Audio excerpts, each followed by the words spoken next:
everybody, MDpolo here at Range USA in Carmel, Indiana. And today we have another Smith & Wesson M&P Shield, but this one is the Performance Center. Now I know I released a video not too long ago where I say that it's nice, but it wasn't for me. And I gave the reasons why. But some friends reached out and said, have you tried the Performance Center model? And I had not.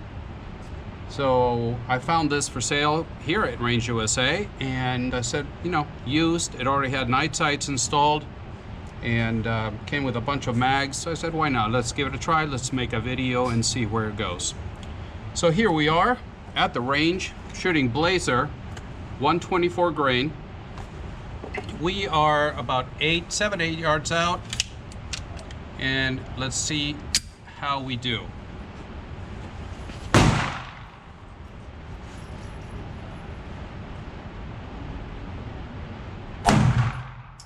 Low.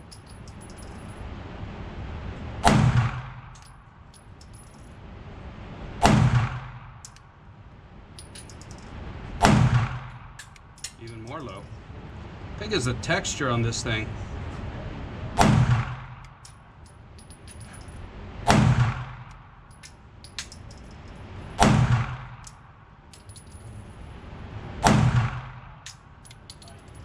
And that's it. We're open. It's safe. Let me tell you that there is a noticeable difference between shooting the Performance Center and shooting the regular. Let me bring you in.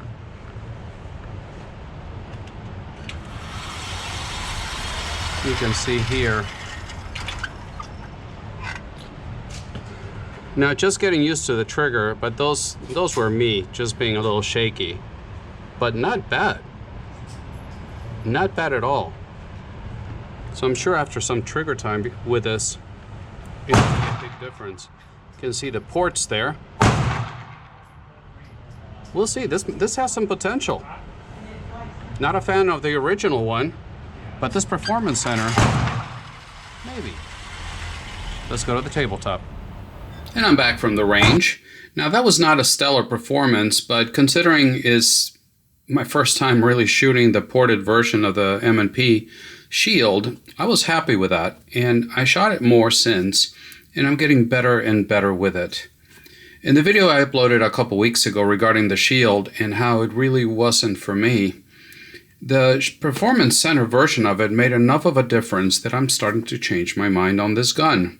At least for the Performance Center version. We're going to take a quick look into this. So it's, of course, unloaded and clear, so you don't have to worry about that. It comes in the regular M&P box, so just your regular cardboard box. So we'll put that aside. And here we have the Shield Performance Center. Now this is the first version that came to market. So as you can see, it doesn't have the new flattish trigger that the Shield Plus does. Nor does it say M&P 2.0. It's just a standard Shield. So letting you take a quick look around it. And for the most part, is the same.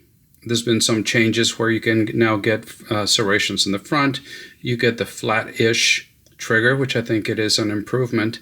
But the Performance Center trigger does enough of a difference to really make a change, in my opinion, of the Shield. So to give you some information, of course, this one, it comes in different calibers, but this one is 9mm, and it's got a 3.1-inch barrel. It only weighs 20.6 ounces. It comes with a standard capacity of 7+1 in the flush fit mag, or 8+1 with a pinky extension. So with a medium-sized hand, this is the way you get a bit of a pinky grip on that. But when you put in the 8+1, I have a full grip, and it's actually comfortable. We'll talk a little bit more on the comfort issue, at least for me, with this particular handgun.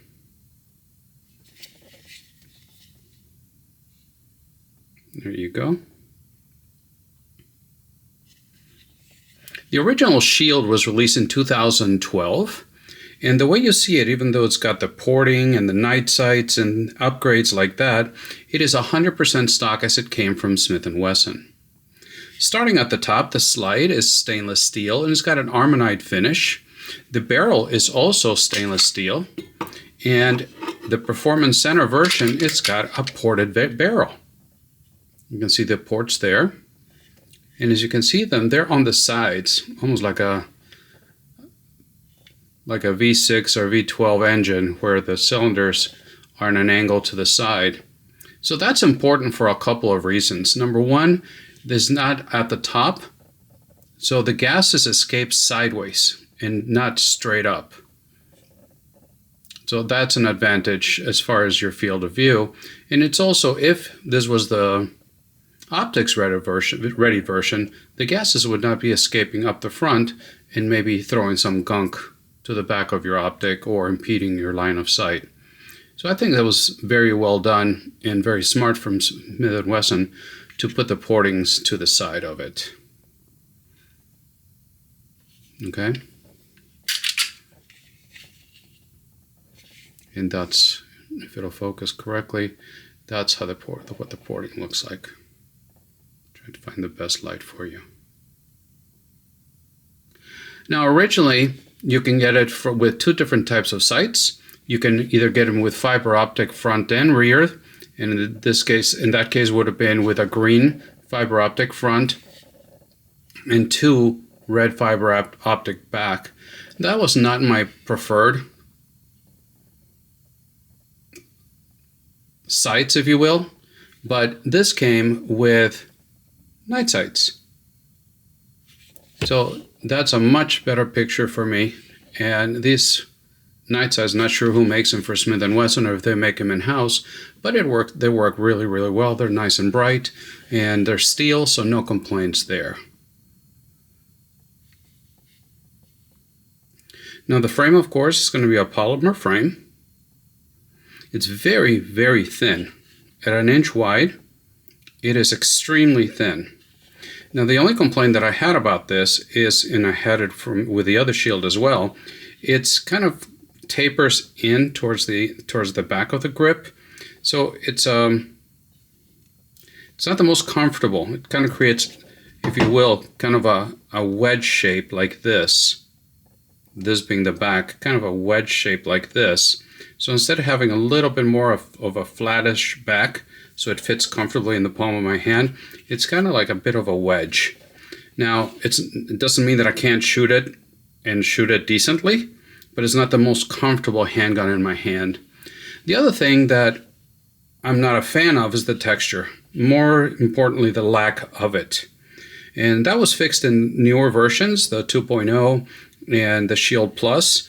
But in the original Shield, it's very, very smooth, and especially all this area here, it just lacks texture whatsoever.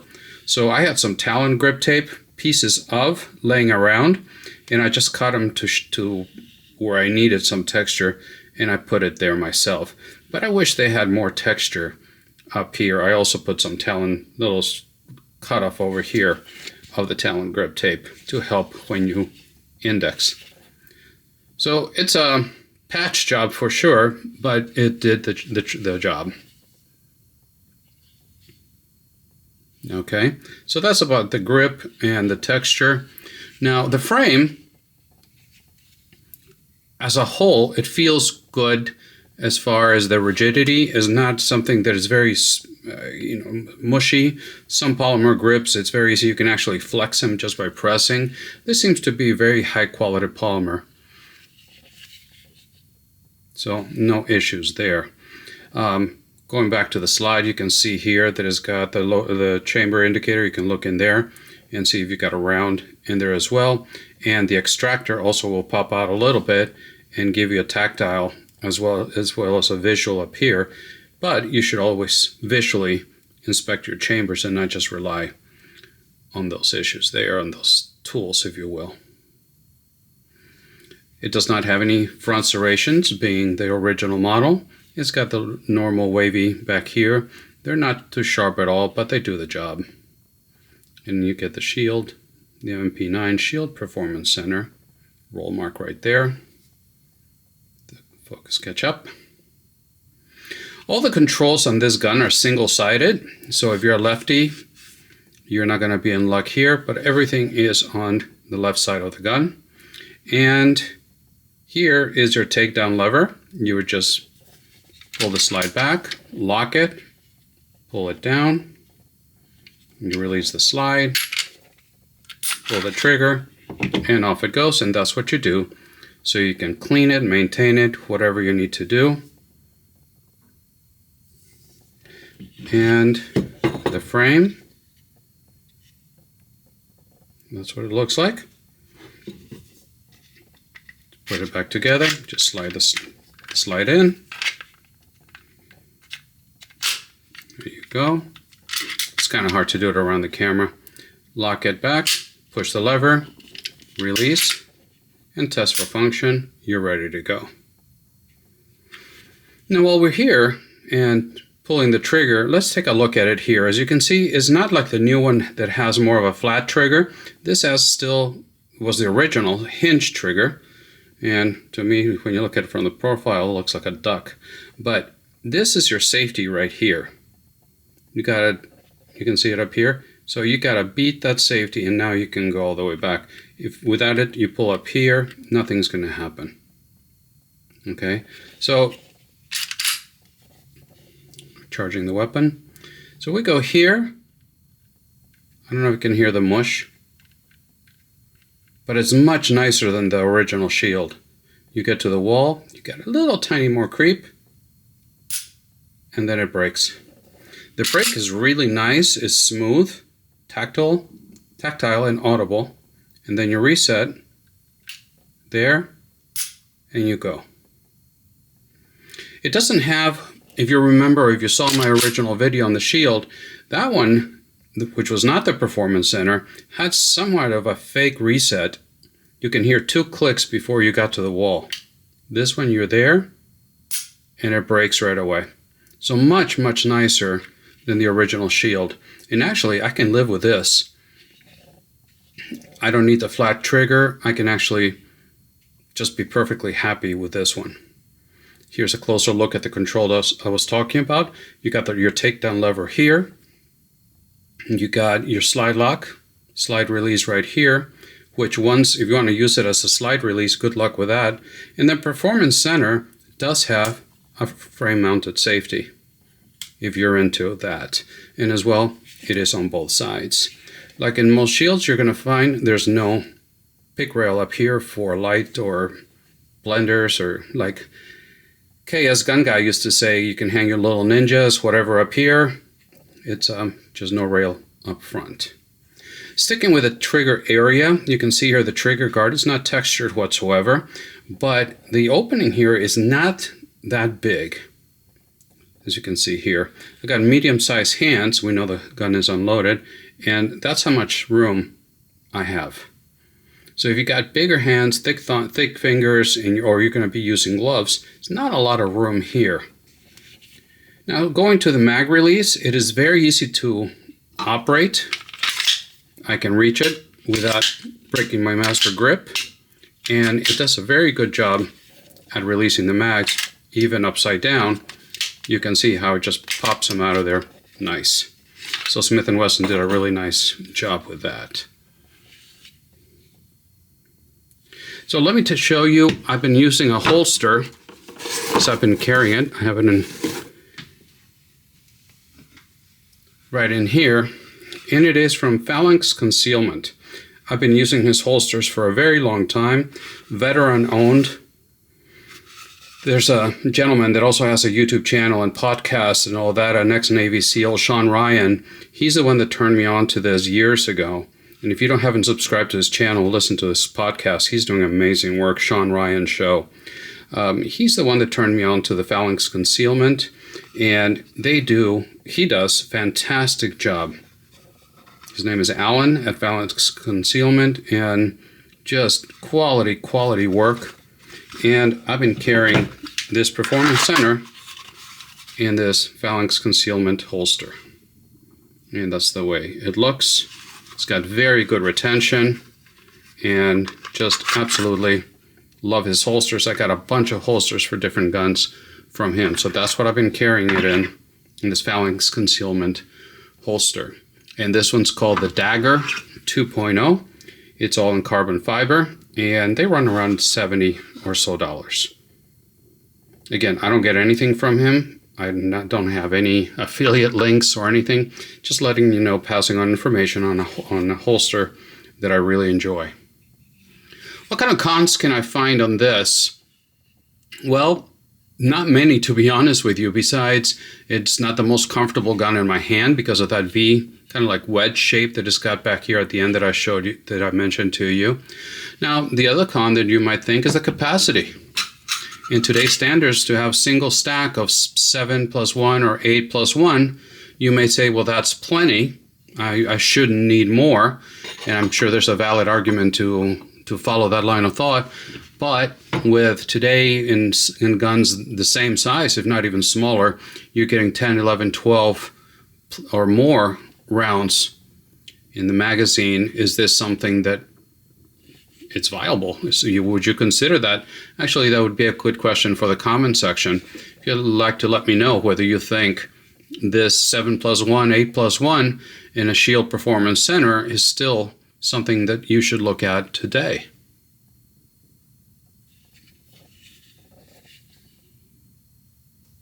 So another thing that you might consider a con or something to think about is due to the porting, it's going to get very dirty. You got to maintain it. You got to keep it clean. You got to clean in the ports to make sure no gunk and residue stays in there. But also the slide gets very hot. If you're going to go to a long range session and you're going to be shooting quite a bit through it, you should always practice with a gun you carry, right? This whole area right here is going to get pretty hot. Now, since it doesn't have serrations up there, and I don't believe in messing with the front of the gun, back here you got your serrations. So most of the manipulation should be from here, but just know that this area gets pretty hot as well. Also, because of the porting, it's louder than a normal Shield. Nothing major, but it's pretty loud. Now, as far as reliability, it's been 100% reliable for me. I haven't put a ton of rounds through it, but just for the filming of this video, around 200 rounds, and some of that was using my defense ammo, which is the Spear Gold Dot, and this is the 124 grain. I'm also shooting the SIG V Crown, and this is the one that was optimized for concealed carry. And then my favorite ammo for most of my concealed carry guns is the Fort Scott munition, nickel plated, 9mm. And these things are absolutely awesome. It's a tumble upon impact bullet and 80 grain, and it comes out of there screaming like 1400 feet per second. I really like this stuff. What else can I tell you? Compared to the original M&P that I reviewed, not the original, but the regular M&P Shield that I reviewed not too long ago, to me, even though this is a much older version, to me it's a nicer version. I would take this over that other Shield any day. And actually, I'm very happy carrying this gun. I've been carrying it for a while since I bought it. Got it over at Range USA. It was used, but as you can see, it's in perfect shape. Very, very, very little wear. As you can see, the barrel hood right there doesn't show anywhere really. And you can see here the barrel is very, very clean as well.